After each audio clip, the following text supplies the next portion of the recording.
नमस्कार साथियों, कैसे आप सभी। उम्मीद करता हूँ सभी अच्छे होंगे। दोस्तों, इस वीडियो हम जानेंगे कि शुगर यानी डायबिटीज़ यह कैसे होता है और इसे हम कैसे कंट्रोल कर सकते हैं। तो चलिए स्टार्ट करते हैं वीडियो। शुगर की बीमारी को कई लोग डायबिटीज़, कुछ लोग मधुमेह और कुछ शक्कर की बीमारी के नाम से जानते हैं। कुछ समय पहले तक तो सिर्फ 3 बीमारियाँ ही ऐसी थी जिसका कोई इलाज संभव नहीं था, पर अब यह बीमारियां बढ़कर 4 हो गई हैं, जिसमें एक डायबिटीज़ भी है। डायबिटीज़ बीमारी को लोग बहुत ही हल्के में, बहुत ही सामान्य में लेते हैं, जबकि यह एक जानलेवा बीमारी है। लोगों को यह तक पता नहीं है कि यह बहुत गंभीर रोग है, जिसके कारण सबसे ज़्यादा जान जाने का खतरा रहता है। भारत में लगभग 70 से 75% लोग डायबिटीज़ की बीमारी से ग्रसित हैं। आपको जानकर हैरानी होगी कि जिन्हें डायबिटीज़ की बीमारी है, उन्हें इस बीमारी से जुड़े गंभीर तथ्यों के बारे में कोई जानकारी ही नहीं है। लोगों को सिर्फ यही पता है कि डायबिटीज़ की बीमारी सिर्फ चीनी खाने से होती है या फिर चीनी खाना बंद कर देने से या कम हो जाती है। शुगर की बीमारी हमारे शरीर में तब होती है जब या तो अग्न्याशय हमारे शरीर में ठीक से इंसुलिन का उत्पादन नहीं करता है, या फिर हमारे शरीर की कोशिकाएं उस इंसुलिन को ठीक से स्वीकृत नहीं कर पाती हैं। इसका असर बहुत तरह के खान पान से भी पड़ता है। आपने यह भी देखा होगा कि कई लोग खाना खाने से पहले शुगर की दवा का सेवन करते हैं, और इस बीमारी में गंभीर से जूझ रहे लोग इंसुलिन का इंजेक्शन भी लेते हैं। इंसुलिन का इंजेक्शन लेने वाले लोग यदि जरा सा भी चूक जाएं, यानी टाइम पे खाना न खाएं या इंजेक्शन लेना भूल जाएं, यह उनकी मौत का कारण भी बन जाता है। आइए जानते हैं क्या होते हैं डायबिटीज के लक्षण। डायबिटीज के लक्षण इस प्रकार होते हैं: अधिक भूख एवं प्यास का लगना, अधिक पेशाब आना, हमेशा थका महसूस करना, वजन बढ़ना या कम होना, मुंह का बार बार सूखना, संक्रमण के प्रति शरीर ज़्यादा संवेदनशील होना, आँखों से जुड़ी परेशानी होना, आँखों का धुंधला होने लगना, शरीर पर कोई भी घाव लगने पर जल्दी ठीक न होना, घाव का पकने लगना, महिलाओं में बार बार कैंडिड इन्फेक्शन का होना, व्यक्ति अपने हाथ और पैरों में झंझनाहट महसूस करता है, साथ ही हाथ पैरों में दर्द एवं जलन हो सकती है, जिसे बार बार हाथ पैरों का शून्य भी कह सकते हैं। डायबिटीज के व्यक्ति का संक्रमण से लड़ने की क्षमता कमजोर पड़ जाती है, जिससे मसूड़ों का संक्रमण का खतरा बढ़ जाता है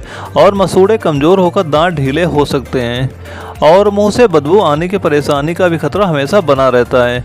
वैसे तो मधुमेह 4 प्रकार का होता है, पर ज्यादातर लोग या तो हाई ब्लड शुगर या लो ब्लड शुगर से ग्रसित हैं। इस बीमारी का कोई दवा नहीं है। जो दवा इस बीमारी में दी जाती है वह आपको इंसुलिन को नियंत्रित करने के लिए दी जाती है।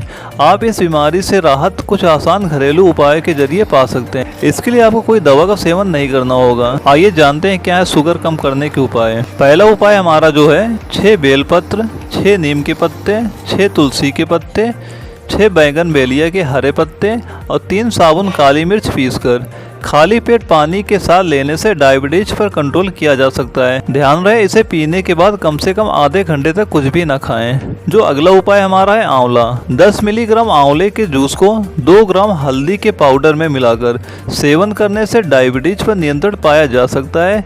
इस घोल को दिन में 2 बार लीजिए। जो अगला उपाय है हमारा तुलसी। तुलसी की पत्तियों में antioxidant, antibiotic, antibacterial, anti ageing, anti fungal गुण पाए जाते हैं, जिनसे एंजीनियल, मेथिल एंजीनियल और कैरीफेनियल बनते हैं। ये सारे तत्व मिलकर इंसुलिन जमा करने वाली और छोड़ने वाली कोशिकाओं को ठीक से काम करने में मदद करते हैं। इसके अलावा इसमें कई ऐसे तत्व पाए जाते हैं जो पैंक्रियाटिक बीटा सेल्स को इंसुलिन के प्रति सक्रिय बनाते हैं। ये सेल्स इंसुलिन के स्राव को बढ़ाते हैं। सुबह उठकर खाली पेट 2 से 3 तुलसी की पत्ती चबाएं, या फिर आप चाहे तो तुलसी का रस भी पी सकते हैं। इससे आपका ब्लड शुगर नियंत्रण में आ जाएगा। तुलसी के सेवन के साथ यदि आप शुगर को कम करने वाली दवाइयों का सेवन कर रहे हैं तो ध्यान रखें और डॉक्टर से परामर्श जरूर लें, क्योंकि शुगर को तेजी से कम करने का काम करती है। अगला उपाय है ग्रीन टी। ग्रीन टी में उच्च मात्रा में पॉलीफिनॉल पाया जाता है। यह एक सक्रिय एंटीऑक्सीडेंट है जो ब्लड शुगर को नियंत्रित करने में मददगार है। प्रतिदिन सुबह और शाम ग्रीन टी पीने से फायदा होता है। और जो अगला उपाय है हमारा, नियमित तौर पर भोजन के बाद सौंफ का सेवन करें।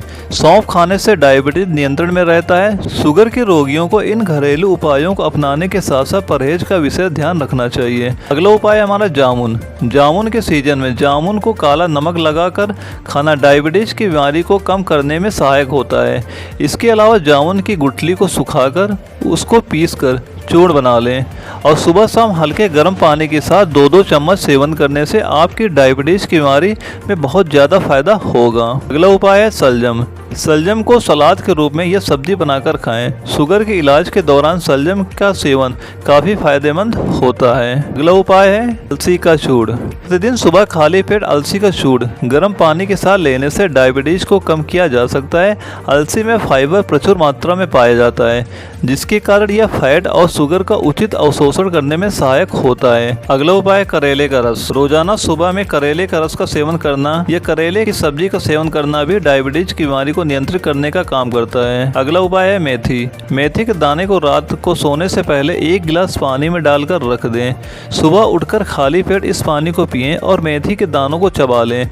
नियमित रूप से इसका सेवन करने से डायबिटीज नियंत्रण में रहता है। जो हमारा अगला उपाय है वो एलोवेरा। आंवले के रस में एलोवेरा का जूस मिलाकर सुबह में सेवन करने से भी डायबिटीज की बीमारी में बहुत फायदा मिलता है। अगला उपाय है आम के पत्ते। शुगर का स्तर कम करने के लिए आम के पत्तों का भी इस्तेमाल बहुत अच्छा होता है। रात भर 10 से 15 आम के पत्तों को 1 गिलास पानी में भिगोकर रख दें और सुबह उस पानी का सेवन करें। यह डायबिटीज को कम करने में मददगार साबित होता है। अगर आप बताए गए इन उपायों को अपनाते हैं तो जो आपका डायबिटीज है यह 101% कंट्रोल में आ जाएगा। आशा करता हूँ यह जानकारी आपको अच्छी लगी होगी। यह जानकारी अगर आपको अच्छी लगी, वीडियो को लाइक करना, चैनल सब्सक्राइब करना, ताकि आपको इस तरह के वीडियो मिलते रहें। मिलते हैं एक अगले वीडियो में, तब तक के लिए जय हिंद, वंदे मातरम।